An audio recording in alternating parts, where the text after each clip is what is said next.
Welcome to Chef Allie's Farm Fresh Kitchen. It's time to gather around the table to cook and converse. Right here, we'll come together to learn about Kansas agriculture and the farm families that feed us as we discover new recipes, Kansas products, and farm fresh ingredients.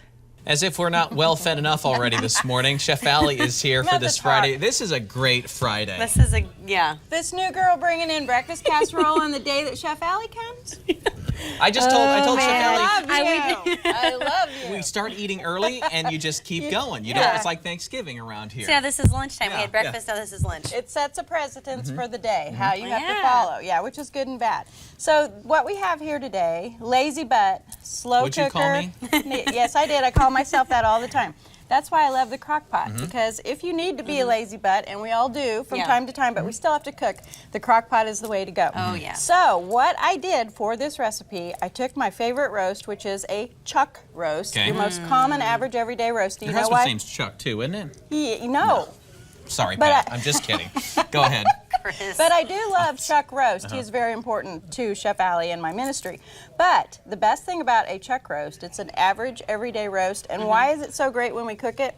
Because it's on a place on the cow that gets a lot of use, right up here on the neck. So if it gets a lot of use, therefore that's what gives it tons of flavor, but also what can make it kind of a tough cut of meat. So we want to cook it low and slow.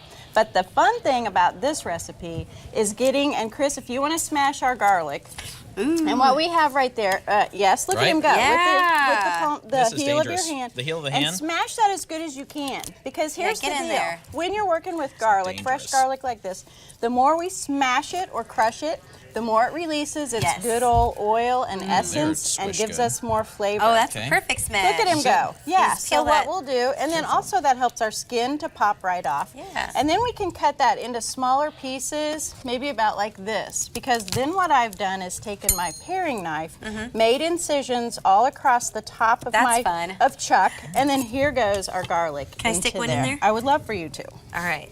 My fingers can smell like garlic all day. Yes, you will. I love it.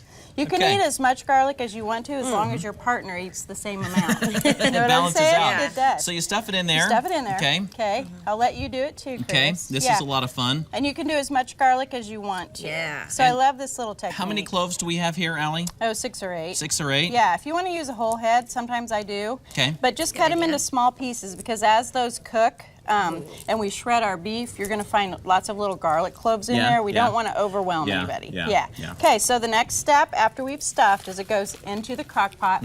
Then we take our bottle of pepperoncinis. Yum. Okay, and we're just going to pour this over the top, juice and all. Just everything. Everything goes in there. Okay. Now, once we've cooked that for 8, 10, 12 hours, when it's really super fork tender like this, it's just falling apart. Yum. Then what we're going to do is drain all the juices, drain all the peppers, because what we've done is we've infused our beef with the flavor. We don't need the peppers anymore. Okay. Okay. Okay. Then we take our subs, brush them with some oil, and toast them in the oven. I've got those right here. So how I typically do mine is I've got my favorite Head Country barbecue sauce. I told you guys about that. I want you to try it. We're going to dress our bun. You want to do that for us, Sarah? Yeah, just so put a little bit. You can just pour it on there if you want to. Right. Yeah. Oh, perfect. Here, we'll just, there you go. Yeah. Perfect. Nice. And then our beef. Let's make it a sandwich. That's right. That's all it is. We're going to load it with our beef. Okay. Okay. And then we've got to top it with our caramelized onions. Which This is really good. Isn't that yummy? Yeah. Yeah, from Karaoke, my good buddy in Oklahoma. She gives me that for Christmas. There's our onions. Okay. And these are caramelized onions. These are caramelized onions, which I love to do in the oven. And then we're going to put our provolone cheese on top.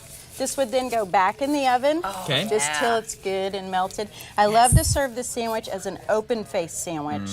You know, so maybe you can eat it with a fork, maybe you can load it in however you want to do it. It'll get down one way or the other. So think Super Bowl, because that's coming up here really quickly. This would perfect. be a wonderful sandwich for that.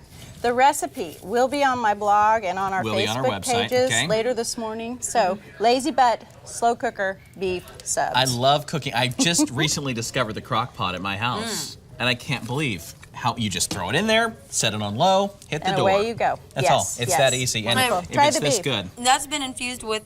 Can you taste the peppers? Yes, I can, actually. Yeah. I was just about to say, it's very, It's very got a good. little spice to it, a little just tang a to little it. bit. Just a Not tiny, too much. yeah. Good stuff. Chef Allie, thanks so much. You're welcome. We're going to enjoy one of these sandwiches, the lazy butt sandwiches, and we'll be right back.